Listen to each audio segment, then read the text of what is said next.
UP lower के लिए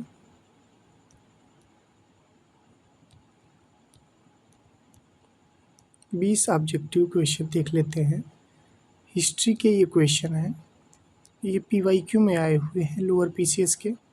ठीक है, तो ये एक डेमो क्लास है।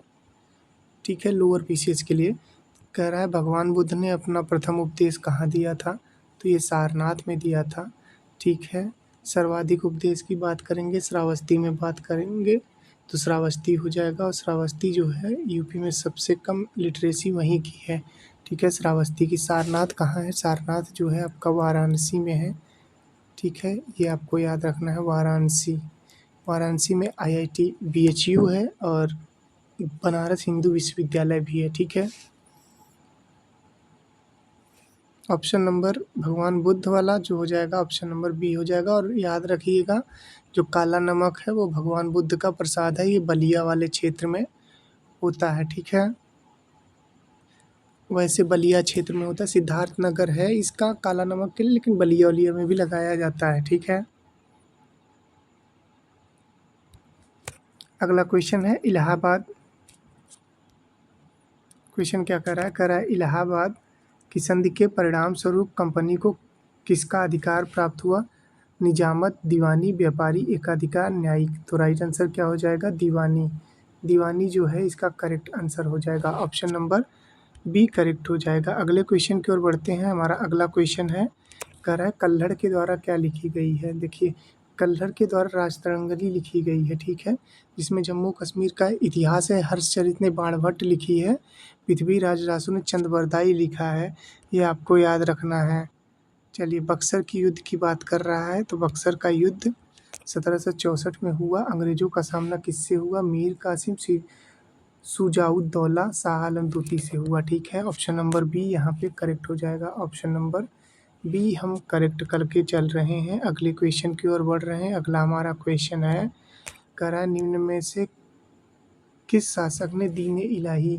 तो दीन इलाही अकबर ने हुआ था। अकबर के दरबार में 9 रत्न थे, जिसमें महेश दास यानी बीरबल सबसे प्रमुख थे, तानसेन भी थे, रामतनु पांडे इनका नाम है। इनका अगर बात करेंगे, इनकी कब्र जो है या ग्वालियर में है। ठीक है, इनके गुरु का नाम हरिदास था, तानसेन के गुरु का नाम हरिदास, ये भी याद रखना है आपको।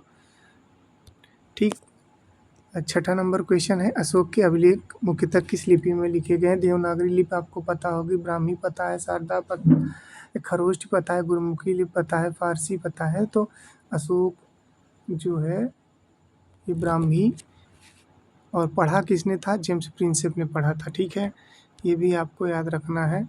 अगला क्वेश्चन है कि स्वदेशी आंदोलन का तत्कालीन कारण क्या था? बंगाल विभाजन, साइमन कमीशन, भारत। देखो, नियुक्ति तो हो गई थी 27 में, लेकिन 28 में वो भारत आया। ठीक है, ये जलियांवाला बाग 1919 में हुआ था।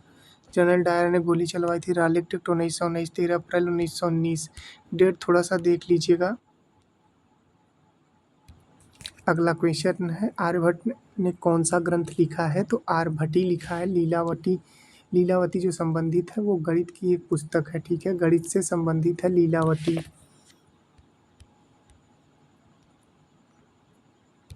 अगला हमारा क्वेश्चन है, चौरी चौरा कांड के बाद कौन सा आंदोलन वापस ले लिया गया था? तो असहयोग आंदोलन वापस ले लिया गया था। भारत छोड़ो आंदोलन 8 अगस्त 1942 को हुआ था, जिसमें गांधी जी ने डू और डाई का नारा दिया, जिसमें डू और डाई का नारा दिया। ठीक है, ये आपको याद रखना है दोस्तों। अगले क्वेश्चन की ओर बढ़ते हैं। अगला हमारा क्वेश्चन है, कह रहा है 10 नंबर, विजयनगर साम्राज्य की स्थापना किसने की थी? तो हरिहर और बुक्का दो भाइयों ने की थी। कृष्णदेव राय यहाँ के राजा थे, इनमें एक तेनालीराम भी थे। ठीक है, इनके दरबार में, ये आपको याद रखना है। अगला क्वेश्चन है कि गुप्त काल में नालंदा विश्वविद्यालय का सर्वाधिक विकास किस शासक के समय में हुआ?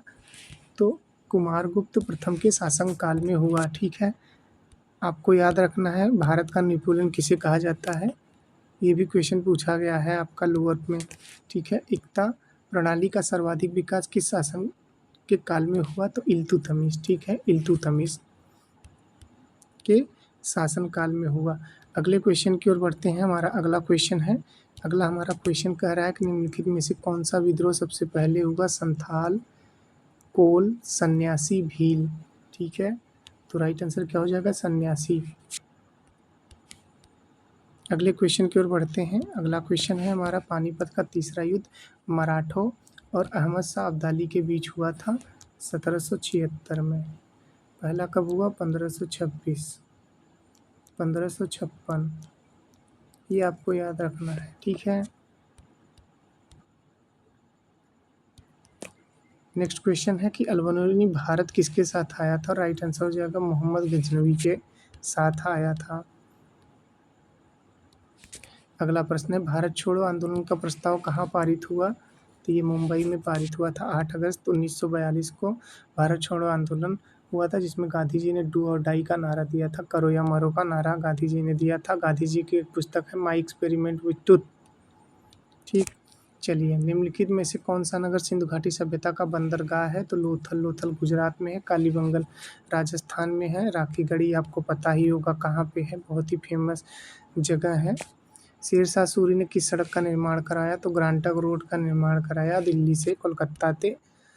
NH2 था, अब NH19 हो गया है। ठीक है, ये आपको याद रखना है। और 19 नंबर क्वेश्चन है, निम्नलिखित में से कौन सा युग्म सही नहीं है? फहियान एक चीनी यात्री था।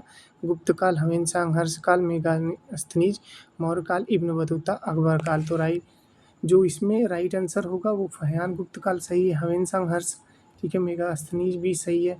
मेगास्थनीज की एक पुस्तक है, ठीक है, ऊपर लिख दे रहा हूँ, इंडिका एक पुस्तक है। ठीक है, तो इसमें जो सुमेलित नहीं पूछ रहा है, इब्न बतूता अकबर काल में आया था। इब्न बतूता मोरक्को का था। ठीक है, मोरक्को की राजधानी रबात है। तो ये थे, और एक लास्ट क्वेश्चन है। ठीक है, लास्ट क्वेश्चन भी कर लेते हैं। 1857 के विद्रोह में कानपुर का नेतृत्व किसने किया? बेगम हजरत महल, रानी लक्ष्मीबाई, नाना साहब, कुंवर सिंह। तो राइट आंसर क्या हो जाएगा? नाना साहेब हो जाएगा।